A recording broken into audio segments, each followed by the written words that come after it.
Les troubles alimentaires touchent 5 % de la population. Là, je mange, puis des fois, je perds vraiment le contrôle. Moi, j'ai pas besoin de manger parce que c'est encombrant pour les autres. J'ai fait le balado que j'aurais eu besoin d'écouter il y a quelques années, quand j'étais dans le trouble. Je m'adresse aux gens qui souffrent, aux proches et à tous ceux qui veulent comprendre. C'est un extrait, court extrait, du balado Dans le trouble. C'est ma collègue Geneviève Garon qui l'a réalisé avec Martin Girard. Ce balado est nécessaire et émouvant. Moi, j'étais très émue en l'écoutant. J'ai tellement appris, mais j'aimerais qu'on partage tout ça avec vous à la maison. C'est vraiment une incursion dans la tête des personnes aux prises avec ce trouble alimentaire, ce que soit l'anorexie, la boulimie, l'hyperphagie. Et le balado arrive à temps. C'est la semaine nationale de sensibilisation des troubles alimentaires. Alors, ce balado nous plonge dans cette réalité qui est souvent méconnue, mal comprise. En fait, Geneviève Garon, merci d'être avec nous. C'est dans le domaine public que vous avez souffert du trouble alimentaire. Et donc, c'est clair, votre démarche, c'est que j'aurais voulu avoir un balado comme celui-là à l'époque où j'étais malade. Oui. Pourquoi c'est important? Quand j'étais dans le trouble, justement, oui, par-dessus la tête, exactement, il y a quelques années. Je consommais beaucoup de balados, mais je n'en trouvais pas en français fait au Québec qui permettait vraiment d'avoir accès aux pensées d'autres personnes comme moi. Puis quand on est dans le trouble alimentaire, ben ça vient avec... il y a tout un secret qui entoure le trouble souvent, puis plus le trouble est secret, justement, bien, plus il a de l'emprise sur la personne. Ça vient avec beaucoup de honte, beaucoup de culpabilité, souffrir d'un trouble alimentaire. Et moi, j'avais toutes sortes d'idées dans la tête, toutes sortes d'obsessions en lien avec la nourriture, avec mon poids, avec des rituels entourant les repas. Et j'avais l'impression à un certain moment de perdre la raison. Ouais. Donc, j'avais besoin d'entendre des témoignages et d'entendre qu'il y avait de l'espoir aussi. Oui, bien c'est ça. Ça se conclut sur l'espoir parce que vous nous donnez des nouvelles de tous les personnages que vous avez rencontrés au fil du temps. Puis c'est très émouvant parce qu'on a hâte d'avoir de leurs nouvelles puis de voir que ça va bien que c'est comme monter l'Everest. Ça se dit, ça, dans le documentaire, dans le balado. Hein? Oui, se rétablir. Oui, se rétablir, c'est un long périple, effectivement. Ça vient avec des rechutes aussi souvent. Une particularité du trouble alimentaire, il faut dire, l'anorexie en tant que telle, c'est le problème de santé mentale avec le plus haut taux de mortalité. J'en revenais pas quand j'ai entendu ça. C'est incroyable. Il y a énormément de risques de complications de toutes sortes. On détruit son corps, en fait. Ah, absolument, absolument. Ça a des impacts qui peuvent s'échelonner vraiment sur toute une vie. Puis donc, le rétablissement, bien, ça exige aussi de faire face à l'ambivalence qui vient avec un trouble alimentaire. Puis ça, c'est souvent très déroutant pour les proches.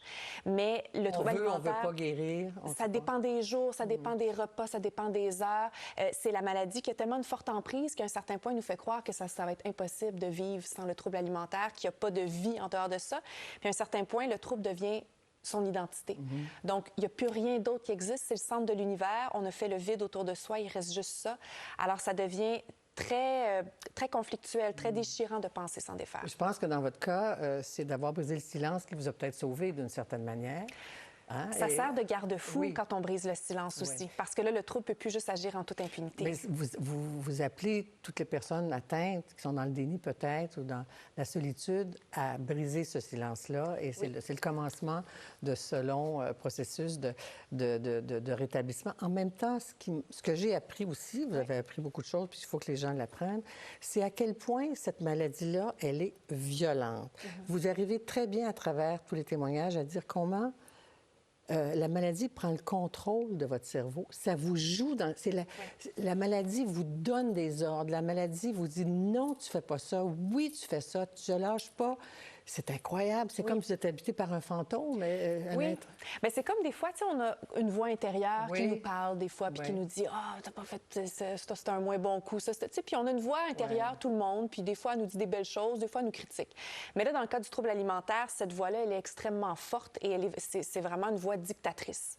Puis c'est une voix qui continuellement nous critique, qui continuellement donne des ordres par rapport à « Non, tu devrais pas manger ça. Non, repousse ta collation. Non, t'aimes plus ça le dessert maintenant. » Fait que c'est une voix... Pourquoi ça passe par l'alimentation? Pourquoi cette souffrance d'origine ça passe par la destruction du corps et l'alimentation. Est-ce qu'on comprend pourquoi? Bien, il y a un mal-être, c'est ça. Le trouble alimentaire, souvent, on a l'impression que c'est une question esthétique. Oui. On pense des fois des mannequins, puis là, ça a mal viré finalement, ça a viré en trouble alimentaire. Mais non, c'est une façon de gérer un mal-être, justement. C'est une façon de fuir des émotions. Quand on a la tête complètement obsédée par le trouble alimentaire, bien, on pense moins à ce qui nous a fait mal dans une journée, au moment où on a eu l'impression de ne pas être adéquate. C'est un refuge, c'est ce que vous dites. C'est un refuge, c'est une soupape, exactement. Ouais. Oui, exactement. Puis donc, si on veut en guérir, si on veut en sortir, à tout le moins sortir la tête hors de l'eau, il faut justement, puis c'est pour ça que c'est important de parler du trouble alimentaire à la troisième personne, puis de prendre conscience que c'est pas la partie saine de soi qui veut agir comme ça. Puis la partie saine de soi, elle existe encore, c'est juste que là, elle est comme enterrée par la voix du dictateur dans notre tête. Mais la partie saine existe encore, puis la vie existe encore. Il faut juste réussir à se défaire de ça. Et en même temps, ça part, dites-vous, d'une souffrance. Tout le monde parle d'une souffrance, mais est-ce que guérir la souffrance, c'est le point de départ aussi du rétablissement? Comment on guérit la souffrance? Oui, oui. Il faut l'identifier, la souffrance. Il y a toutes sortes de souffrances. Oui, et ça se joue sur deux fronts, vraiment, parce que lorsque l'esprit est dénutri, ça va être bien difficile d'aller creuser pour trouver la souffrance. On voit pas clair, c'est comme un brouillard dans la tête, puis les obsessions sont tellement fortes qu'on est incapable de penser à autre chose. Quel genre d'obsession? Justement, les obsessions par rapport au poids, par rapport à la nourriture, par rapport à non, je veux pas manger ça, mais je pourrais manger ça. Les plans, moi, ça occupait 95 99 de mes pensées. C'est constamment... T'en viens à ne plus être présente. T'es là, t'as des conversations, mais t'as juste ces pensées-là qui sont constamment de la rumination, constamment. Alors, c'est pour ça aussi que ça finit par créer beaucoup de solitude. Alors, donc, pour s'en sortir, faut d'abord s'exposer à la nourriture, faut recommencer à manger normalement parce que... Il faut réapprendre. Comme quelqu'un qui a un AVC, qui est paralysé, qu'on veut réhabiliter, il faut réapprendre à manger. S'exposer. Il ne faut pas manger trop vite, non. Il ne faut pas commencer à se gaver non plus. Non, mais en même temps, quand on est dénutri, trop n'existe pas, là, quand le corps a besoin de se nourrir. Mais effectivement, on apprend à manger à un rythme normal, à reconnaître les signes de satiété, aussi les signes de faim. Mais c'est comme quelqu'un qui aurait une phobie, qui aurait peur des hauteurs et qui graduellement s'exposerait 1 mètre de plus à la fois. On va écouter un extrait. Il y a beaucoup de personnes qui vont parler de cette voix-là dans leur tête. C'est pas une voix comme schizophrénique, là, mais vraiment comme un discours interne qui a l'air vraiment de se dissocier de notre discours à nous, là, et notre discours plus sain. Et puis, effectivement, dans ce discours-là, on peut recevoir beaucoup d'insultes, un peu comme un conjoint violent. Hein? Tu sais, ah, t'es grosse, t'es dégueulasse. T'as-tu vu ce que t'as mangé? Arc! Puis là, ben, si t'es obligé de jeûner, c'est de ta faute. Donc, tu sais, un peu ce qu'on va attendre comme culpabilisation aussi d'un conjoint violent, finalement. Là. Et ça, c'est Catherine. Qui elle, c'était la docteure Jannick Coutu, mais qui réagissait... À Catherine. À Catherine, qui exactement. Elle a frôlé la mort. Au témoignage. Oui, Catherine, qui a été hospitalisée plusieurs fois. Et d'autres personnes dans la balado, il y a, c'est la femme de Jake. Marie-Pierre. Marie-Pierre, j'ai trop de mémoire, qui, elle, a été hospitalisée, je crois, 13 mois sur 2 ans. Oui. Catherine, elle a fini au soins intensifs pendant 3 semaines. C'est donc urgent de savoir ce qui se passe et comment on arrive à aller chercher de l'aide. Oui. Pour aller chercher de l'aide, il faut d'abord qu'il y ait de la place pour pouvoir aller en ressources. Ce qu'on constate, avec la pandémie, il y a eu vraiment une explosion des demandes. Il y a des listes d'attente un peu partout présentement. Aller au privé, c'est sûr que là, ça vient avec des coûts assez élevés. Mais du côté du public, c'est ça. Il y a des listes d'attente à plusieurs endroits, mais les programmes existent, donc. Puis il y a des programmes aussi à l'interne, donc avec hospitalisation. Mais encore là, il faut être surtout dans les grands centres, je dirais. Plus on s'éloigne en région, plus ça peut être compliqué. Ce qui peut être un frein aussi au rétablissement quand quelqu'un est obligé de délaisser sa famille, de se trouver un hébergement en ville. Tout ça, c'est sûr que ça... C'est pas aidant. Par contre, ce qui peut aider aussi, c'est l'entourage. C'est pour ça que dans le balado, on a certains épisodes qui s'intéressent plus particulièrement au rôle des parents, au rôle du partenaire. Justement, vous parliez de Marie-Pierre et Jake, son conjoint. Est-ce qu'on le dit? On a dit vulgachage. Ça finit bien. Ça fait du bien de le savoir aussi, c'est ça. Oui, il y a des histoires qui finissent bien. Et puis, à l'écran, on a mis des numéros comme ANEB et d'autres de ressources. Puis vous nous dites bien que là aussi, il y a des listes d'attente et que ça peut être dramatique dans certains cas s'il n'y a pas de... En même temps, c'est pas une affaire de volonté, c'est pas une affaire de beauté du corps. Alors, c'est très complexe.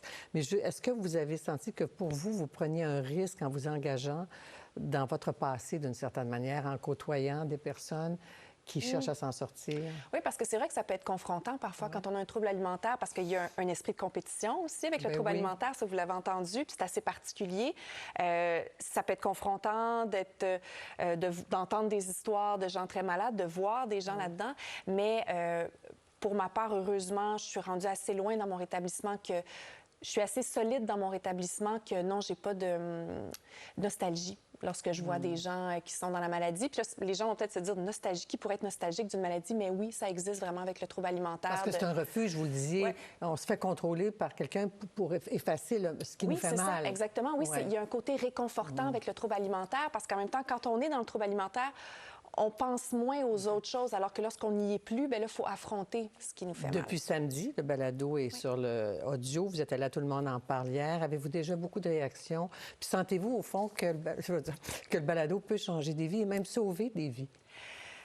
Ce qu'on reçoit pour l'instant, oui, j'ai reçu beaucoup de réactions, beaucoup de gens, beaucoup de femmes en particulier qui ont écouté le balado toute d'une traite, les 7 épisodes, ouais, puis qui se sentent moins seules, qui ont l'impression d'être comprises, qui ont l'impression d'avoir mis des mots, d'avoir entendu des mots qui exprimaient leur souffrance, justement. Puis, ce qui est particulier, c'est que j'ai reçu beaucoup de messages de gens qui vivent avec la maladie depuis 20 ans, 30 ans, 40 ans. Des gens qui ont passé une vie vraiment avec un pied dans la maladie, un pied dans le trouble. Puis, c'est dommage, on pose la question souvent dans le balado à nos invités, est-ce que tu as l'impression de vivre pleinement quand tu es dans ton trouble alimentaire? Puis la réponse, c'est non. Le trouble alimentaire empêche de vivre pleinement, empêche de réaliser les rêves. Puis je pense que pour s'en sortir, justement, il faut avoir une image claire de ce à quoi on aspire dans la vie, de ce à quoi on rêve, et qui est impossible si on reste dans le trouble alimentaire. Je pense que ça peut être une source de motivation. En tout cas, moi, je ne pouvais pas soupçonner que vous en souffriez à l'époque. Vous faites une carrière merveilleuse. D'abord, l'info le matin, week-end. Des réalisations de Martin Girard, qui est un grand artiste. Ah, formidable, oui. Merci beaucoup, Geneviève. Ça a dû prendre beaucoup de courage pour le faire quand même. Merci. Merci.